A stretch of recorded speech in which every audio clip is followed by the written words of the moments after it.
So, Sarah is going to take us through some videos where we're talking about conditioning and exercising, but first we should probably tell us what we need to know to not hurt ourselves. Right, so watch this whole video. Don't turn it off and jump to the other videos. This is an important one because we want to make sure that we're suggesting exercises for you and you're not going to hurt yourself.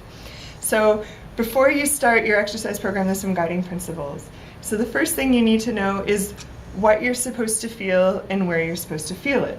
So in the videos that follow, I will point out exactly what area of your body you should feel. So for example, Nick, spin around for a second, I might say, you need to feel this exercise right here. And what you should feel is that the muscle is working and then maybe it starts to get a little bit of a burning sensation. So also remember the video about good pain and bad pain, right? And so if you need to review that, go back to that, but know that bad pain is not a desired outcome for any of these exercises. So the second thing you need to know is how intense or what effort should you be using in order to do these exercises. So my guiding principle for this is always start easier than you think you can manage. So it's better to start an exercise and have no strengthening effect than to overdo it and then be injured and sore and unable to move later on. So in order to figure this out, when you're starting the exercise, you're going to judge whether the exercise is too easy after doing 4 or 5 repetitions.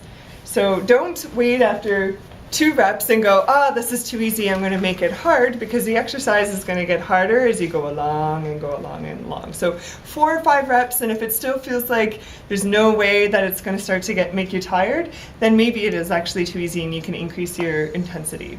However, on the other hand, you're going to know whether it's too hard after 1 or 2 or 3 reps. So what that means is you start the exercise and you're like, I don't know if I could do this 10 times. It's probably too hard and you need to switch to an easier resistance. So for that would be less tension or an easier resistance TheraBand. Okay? Yeah, if you're starting to make that face, no good. And another thing to think about is if you can't breathe through an exercise, you shouldn't be doing it.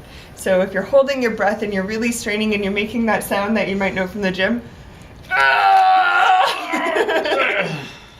not desirable. And another thing to think about for your guidance around these exercises is fatigue. Now, what do you think fatigue means when you're exercising? Yeah. Or just the muscles kind of giving up. The kind of giving up. So that's one way to think about it. The muscle is getting tired and you can't actually do the motion anymore. But sometimes fatigue presents in a different way. Your body is sneaky, really, really sneaky. So what your body might do is it might change the way you're doing the movement and you start cheating, right? And as soon as you start cheating, you're fatigued. It's time to stop. Exactly, yeah. It's not about just getting your arm overhead, it's about how you're getting it there.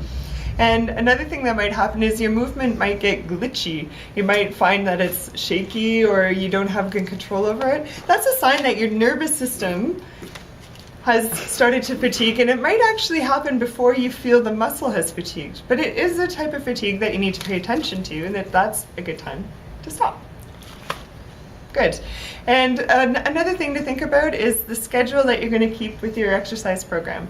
So when you're doing strengthening exercises, it's not 4 times a day. It's not even twice a day. It's usually once a day with a day of rest in between, every other day. When you're doing your exercises, the strengthening exercises, you want to do them outside of your poi practice, so not before and probably not even after, but at a different time from doing it. And some of the exercises we show you were for movement patterning. And for the movement patterning exercises, those you can do every day because you want to groove the habit and do it over and over again. And the other one you can do every day is that the exercises that we show you down here on strengthening the long ranges, the isometrics. Those are really gentle and they're not a big force, so you can try those every day as well. Down here means on the videos below this video on Playpoi, not on the on the ground here. Yeah. And the last thing you need to know for your exercise program is how to progress them when it starts to get too easy. So this is super, super, super important. You need to know when. So you need to know that it's time to move on after you've done the same exercise the same way for perhaps a couple of weeks, and all of a sudden it feels really easy. You don't feel tired at the same number of repetitions, you don't even need to think about it anymore. It's time to move on.